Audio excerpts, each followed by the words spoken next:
तिब्बती बौद्ध धर्म का इतिहास। गुरु पद्मसिंह ने कैसे किया सभी धर्मों का मेल। गौतम बुद्ध के कुछ समय बाद बौद्ध धर्म तिब्बत पहुंचा था।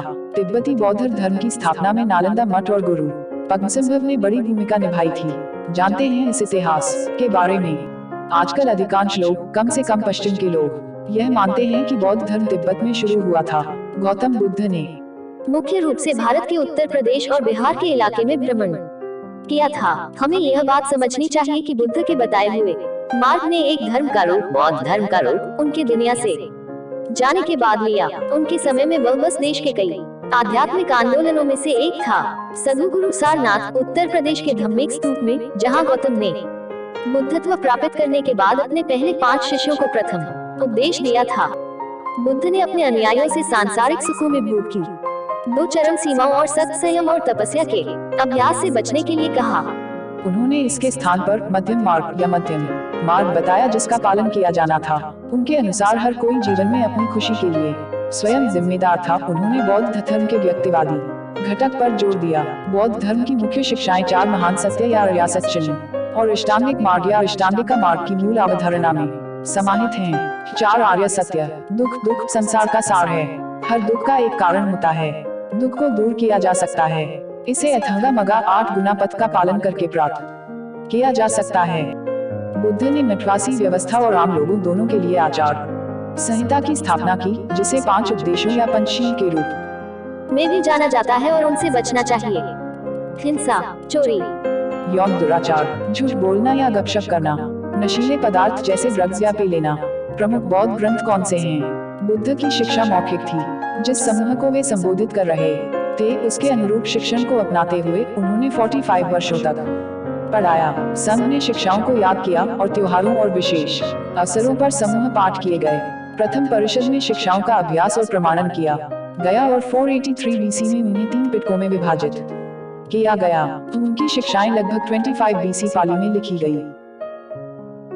8 गुना पथ, इसमें ज्ञान, आचरण और ध्यान प्रथाओं से संबंधित विभिन्न परस्पर जुड़ी गतिविधियां शामिल हैं। सही दर्शय, सही इरादा, सम्यक वाणी, सही कार्रवाई, सही आजीविका, सही सचेतनता, सही प्रयास, सही एकाग्रता। दुख और उसका विलुप्त होना बुद्ध के सिद्धांत के केंद्र में है। पीड़ा केवल वास्तविक दर्द तक ही सीमित नहीं है, बल्कि इन चीजों को अनुभव करने की क्षमता तक भी सीमित है। बौद्ध धर्म का सार आत्मज्ञान की प्राप्ति है। यह जीवन के एक ऐसे तरीके की ओर इशारा करता है जो आत्म भोग और आत्म त्याग से बचता है। बौद्ध धर्म में कोई सोच देवता या देवता नहीं है। बुद्ध की शिक्षा का अंतिम लक्ष्य निब्बान की प्राप्ति थी, जो कोई स्थान नहीं बल्कि एक अनुभव था और इसे इसी जीवन में प्राप्त किया जा सकता था।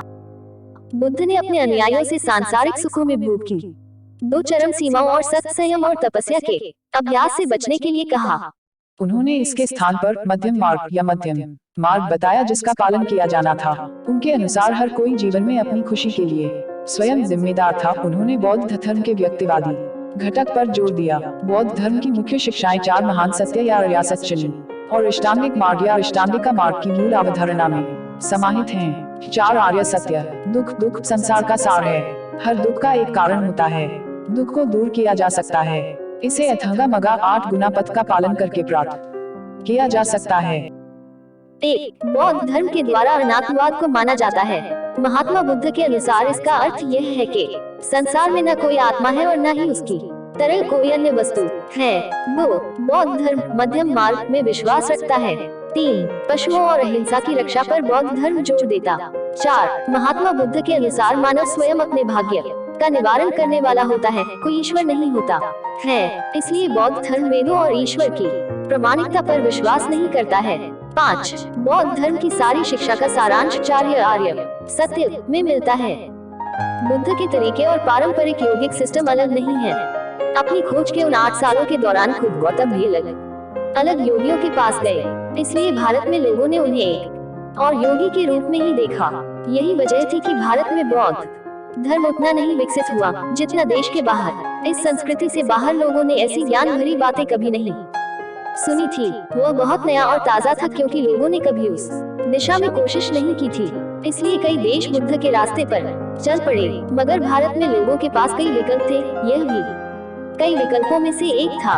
भारतीय उपमहाद्वीप के कई बड़े हिस्सों में खास तरह के प्रयोग होते रहे हैं। इन प्रयोगों के तहत इंसान के परम कल्याण को ही सब कुछ माना गया और भौतिक सुख सुविधाओं को सबसे कम महत्व दिया गया। मुक्ति सब कुछ है, बाकी सब कम महत्व की चीजें हैं।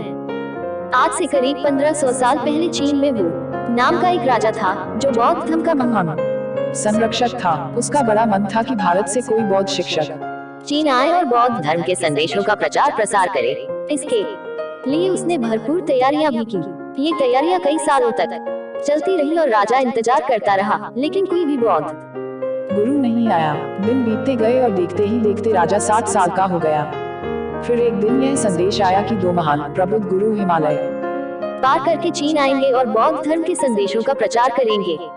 यह सुनकर सब तरफ जैसे उत्साह का माहौल बन गया और राजा भी इस खुशी में एक बड़े उत्सव के आयोजन की तैयारी में लग गया। कुछ महीनों के इंतजार के बाद चीन राज्य की सीमा पर 2 लोग नजर आए। ये थे बोधि धर्म और उनका एक शिष्य। बोधि धर्म का जन्म दक्षिण भारत में पल्लव राज्य के राज परिवार में हुआ था। वह कांचीपुरम के राजा के पुत्र थे, लेकिन छोटी आयु में ही उन्होंने राज्य छोड़ दिया और भिक्षुक बन गए। 22 साल की उम्र में जब वह प्रबुद्ध हो गए तो उन्हें बौद्ध धर्म के संदेश वाहक के रूप में चीन भेजा गया। खैर, राजा निराश तो बहुत हुआ, लेकिन उसने किसी तरह अपनी निराशा को छिपाया और दोनों भिक्षुकों का स्वागत किया। उसने उन्हें अपने शिविर में बुलाया और उन्हें बैठने का स्थान देकर उनके भोजन की व्यवस्था की। इसी बीच जैसे ही उसे सवाल पूछने का मौका मिला, उसने बोधि धर्म से कहा, क्या मैं आपसे एक प्रश्न कर सकता हूँ? बोधि धर्म बोले, बिल्कुल कर सकते हैं। राजा वू ने पूछा, इस सृष्टि का स्रोत क्या है? बोधि धर्म राजा की ओर देखकर हंसते हुए बोले, यह तो बड़ा बेवकूफी भरा प्रश्न है। कोई और प्रश्न पूछिए। राजा वू ने खुद को बड़ा अपमानित महसूस किया। दरअसल उसके पास बोधि धर्म से पूछने के लिए सवालों की एक पूरी सूची थी। ऐसे प्रश्न जो उसने कई सालों के दौरान सोचे थे, ऐसे प्रश्न जो उसके हिसाब से बेहद गहरे और गंभीर थे। और अब न जाने कहां से आए इस तुच्छ लड़के ने उसके ऐसे ही एक गहन प्रश्न को मूर्खतापूर्ण कहकर खारिज कर दिया। बोधि धर्म बोले, बिल्कुल कर सकते हैं। राजा वू ने पूछा, इस सृष्टि का स्रोत क्या है? बोधि धर्म राजा की ओर देखकर हंसते हुए बोले, यह तो बड़ा बेवकूफी भरा प्रश्न है। कोई और प्रश्न पूछिए। राजा वू ने खुद को बड़ा अपमानित महसूस किया। दरअसल उसके पास बोधि धर्म से पूछने के लिए सवालों की एक पूरी सूची थी। ऐसे प्रश्न जो उसने कई सालों के दौरान सोचे थे, ऐसे प्रश्न जो उसके हिसाब से बेहद गहरे और गंभीर थे। और अब न जाने कहां से आए इस तुच्छ लड़के ने उसके ऐसे ही एक गहन प्रश्न को मूर्खतापूर्ण कहकर खारिज कर दिया। और वह प्रश्न जिस पर उसने कई गंभीर वाद विवाद और चर्चाएं की थी। भीतर ही भीतर खुद को बहुत अपमानित और क्रोधित महसूस करते हुए भी उसने अपने को संभाला और कहा, धन्यवाद। यदि आपको वीडियो की जानकारी अच्छी लगी तो चैनल को सब्सक्राइब करना ना भूलें।